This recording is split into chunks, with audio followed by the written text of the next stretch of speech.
is frightful, and the fire is so delightful, and with you no place to go.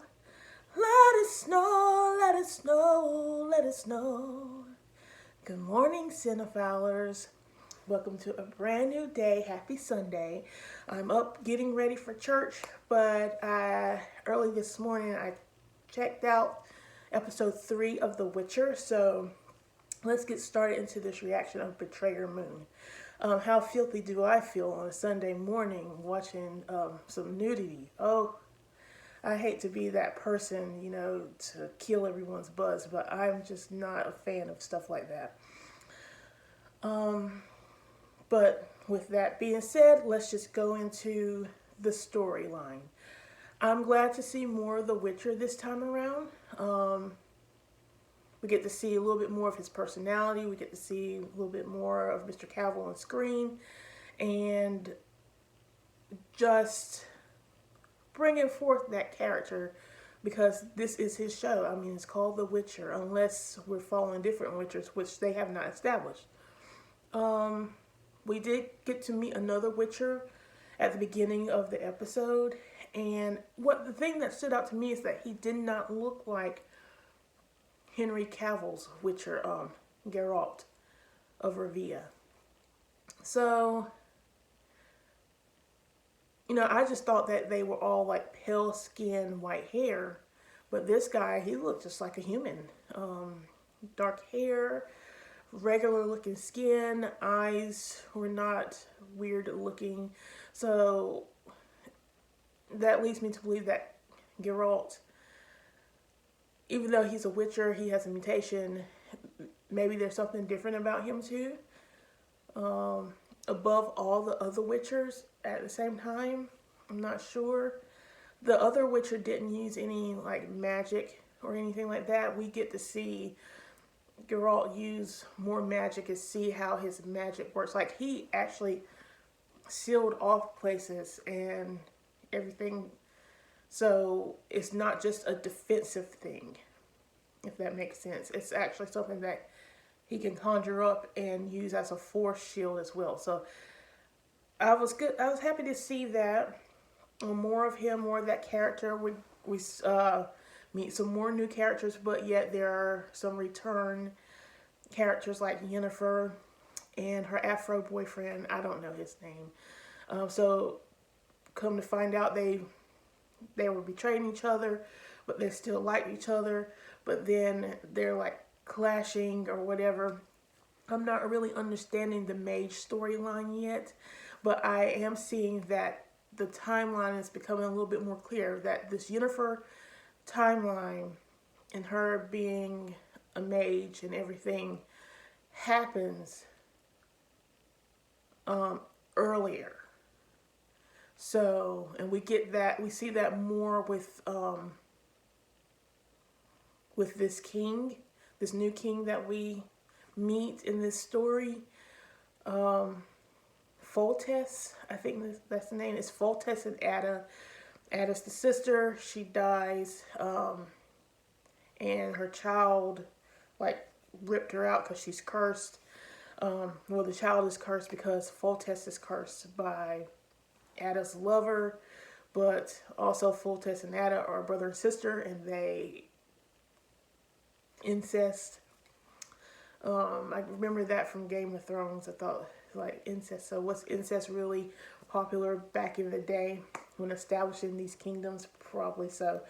So, and we meet a new type of monster called a Striga. It had that screech and stuff that I can think about Princess Cerelia having. And then they also mentioned Cerelia's grandmother, the Magus, did. So that was another indicator that they were all this stuff that was happening pre-Cintra falling, pre the grandmother dying and killing herself. Oh, spoiler alerts. I always get to this point and be like, spoiler alerts. Grandmother dying, grandfather dying, and all those things. So, and then the Witcher storyline is further down the road.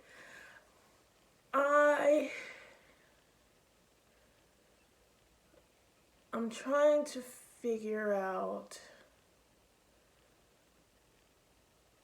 if the Witcher storyline that we're following is in the same time frame of Cerealia and Cintra falling.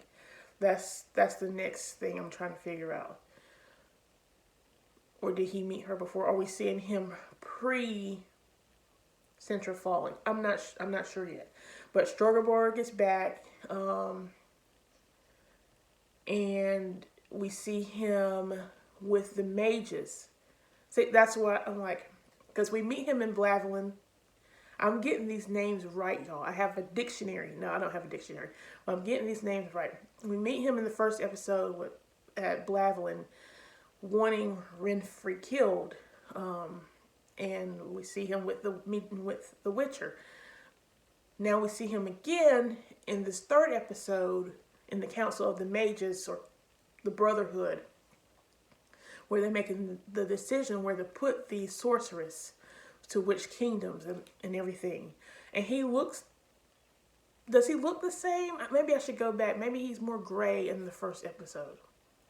I'm not sure. I just knew when I started hearing that voice, the shiver up my spine, because he left just a lasting impression when he played Magnuson in Sherlock. Okay.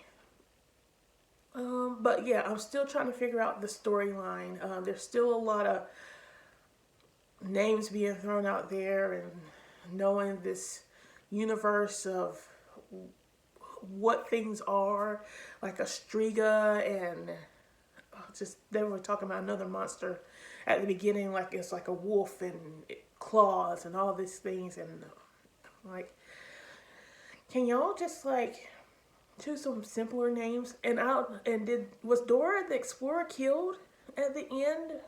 He saw those arrows flying.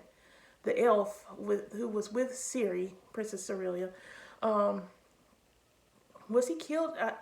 He started running, calling after her. She started hearing like her name being called or something. It was like she was in a trance, and she went towards the woods. But he ran. He was running after her, calling after her. She didn't turn around. Those arrows started flying. Me, okay, she don't hear me. She ignoring me. These arrows fly. I'm turning back around and going back. You know, he kept going after this girl who clearly didn't hear him. And he was shot with an arrow by the chest. He said, "You see this whole field of dead bodies with arrows in them, but you're going to still keep running across the clearing." Yeah, Dora the Explorer, I would have to say that you deserve to get shot. I'm just saying. You see it clearly, and you keep going across the field. Anyway, so I'm still trying to catch on. There's clearly different timelines going on here, but they're not revealing it. It's just like you have to follow the story along. It's not like Blavelin in 1100 BC or whatever, and then you're in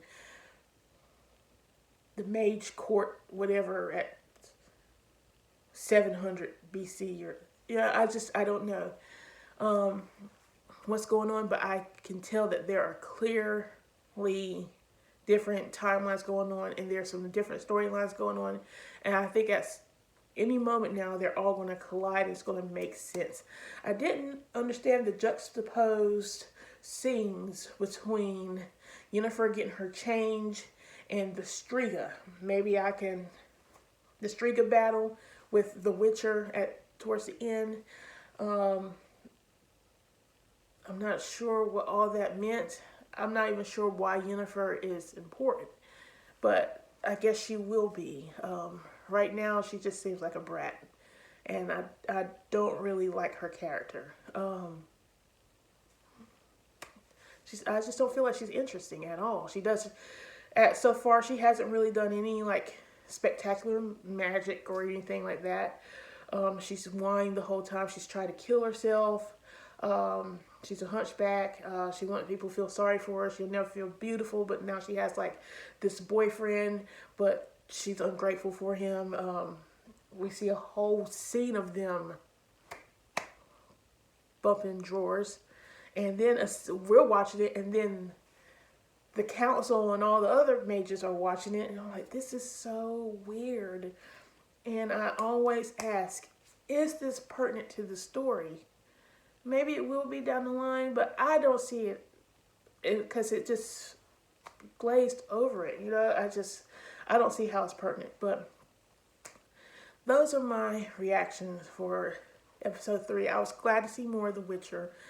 And he didn't kill the Striga because he was trying to save a life, which is different from the other Witcher. The other Witcher went in to kill, it was like 3,000 Orins. At first I thought he said 3,000 Oreos. I'm like, 3,000 Oreos, that's a lot of milk. But anyway, hope you all have a great Sunday. I'm about to head out to church and then have a great evening with my family, a great family dinner for our Christmas Eve. Yeah. So have a great day. Make sure you like and subscribe to this channel. And also leave your thoughts and comments below. Am I on track, or am I, again, just totally off base? All right? Take care.